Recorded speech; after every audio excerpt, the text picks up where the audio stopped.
ஓம்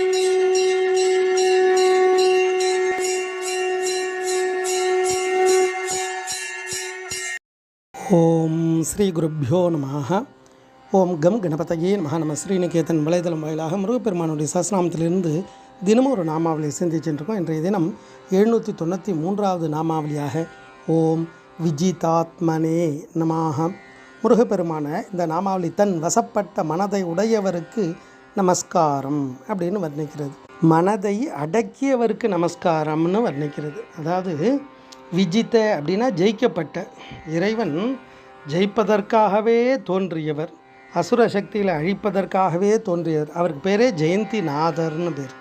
அப்பேற்பட்ட அந்த இறைவன் தன்னுடைய மனதை அடைக்கிறார். அதாவது அந்த மனதனுடைய சக்திகளெல்லாம் அடக்கி ஆளக்கூடியவர். அப்படின்னா என்ன அர்த்தம்னா, ஜீவாத்மா எப்படி இருக்குது அப்படின்னா அதுக்கு நேர்மாறாக இருக்குது. மனதை அடக்க வழி ஒன்றும் அறிகிலேன் அப்படின்னு எல்லா அடியார்களெல்லாம் இறைவனிடத்தில் மனதை அடக்கிறதுக்கான வழிகளை கேட்குறார். ஏன்னா அந்த மனம் எப்பேற்பட்டது அப்படின்னா அழகாக பாடுவார். மனமெனும் தோணி பற்றி மதியெனும் கோலை ஊன்றி சினமெனும் சரக்கை ஏற்றி செறிகடல் ஓடும்போது மனனெனும் பாறை தாக்கி மறியும்போது அறிய ஒண்ணாது உனை உணும் உணர்வை நல்காய் ஒற்றியூர் உடைய கோவே அப்படின்னு அழகாக கேட்குறார். அந்த மனன்றது எப்பேற்பட்டது அப்படின்னா இதில் தான் எல்லாமே தோன்றிகிட்டே இருக்குது. அது இருக்கிறதால தான் நம்ம மனிதன்னு பேர். இல்லைன்னா நம்ம காலால் நடக்கிறதால கால்நடைன்னு சொன்னால் கோபம் வந்துடும். இந்த மனதில் எப்பேற்பட்ட ஆற்றல் உண்டு.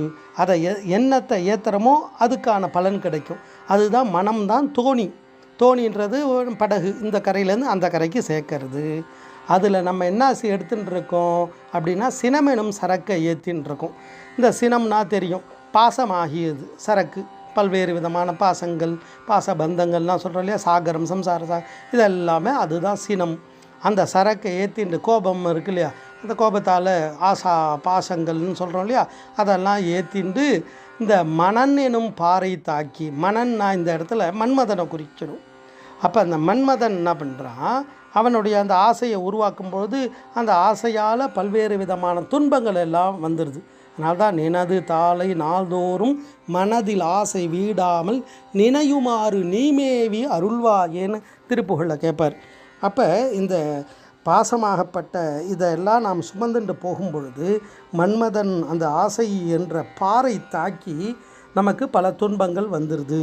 அப்பேற்பட்ட அந்த துன்ப நிலை வராமல் மனதை அடக்க வேண்டும். அதனால்தான் புலனைந்தும் வென்றான் தன் வீரனே வீரம் அப்படின்னு ஔவையார் சொல்லுவாள். ஐம்புலனையும் அடக்கக்கூடிய ஆற்றல் வேணும், அந்த மனதை அடக்கக்கூடிய ஆற்றல் வேண்டும். அதனால்தான் முதல்ல கந்தர் அலங்காரத்தில் சொல்லும்போது தடுங்கோல் மனத்தைன்றார். முதல்ல மனதை தடுக்கணும். தடுங்கோல் மனத்தை விடுங்கோல் வெகுளியை தானம் என்றும் இடுங்கோல் இருந்தபடி இருங்கோல் எழுபாரும் உய்ய கொடும் கோப சூருடன் குன்றம் திறக்க தொலைக்க வைவேல் விடும் கோன் அருள் வந்து தாமே உமக்கு வெளிப்படும் என்றார். சுவாமி வரணும்னு அவசியம் இல்லை, உள்ளே இருக்கார், வெளிப்படுவார்.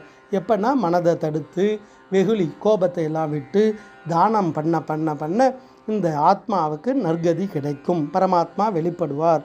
அப்பேற்பட்ட அந்த தூய மனம் நமக்கு கிடைக்கும் பொழுது அந்த மனத்திலே இறைவன் வெளிப்படுவார். அதனால்தான் அந்த நிலையில் அவர் இருக்கார். அந்த நிலை நமக்கு வேண்டும்னு இறைவனிடத்தில் நம்ம பிரார்த்தனை பண்ணோம். அதனால்தான் ஒருமையுடன் நினது திருமலரடி நினைக்கின்ற உத்தமர்தம் உறவு வேண்டும் அப்படின்றார். நமக்கு கிடைக்க உறவுகள் எல்லாம் இப்படி இருக்குமா அப்படி இருக்குமா நம்ம சொல்ல முடியாது. இவர் என்ன உறவு கேட்குறாருன்னா உத்தமமான ஒருமையோடு உன்னை நினைக்கக்கூடிய அந்த உறவு வேண்டும்ன்றார். அப்பேற்பட்ட அந்த தன் வசப்பட்ட மனதை உடையவராக குமார பரமேஸ்வரன் இந்த நாமாவளி தத்துவார்த்தமாக வர்ணிக்கிறது. ஓம் விஜிதாத்மனே நமஹ. ஸ்ரீ குருப்யோ நமஹ. ஓம் சும் சுப்பிரமணியாய நமஹ.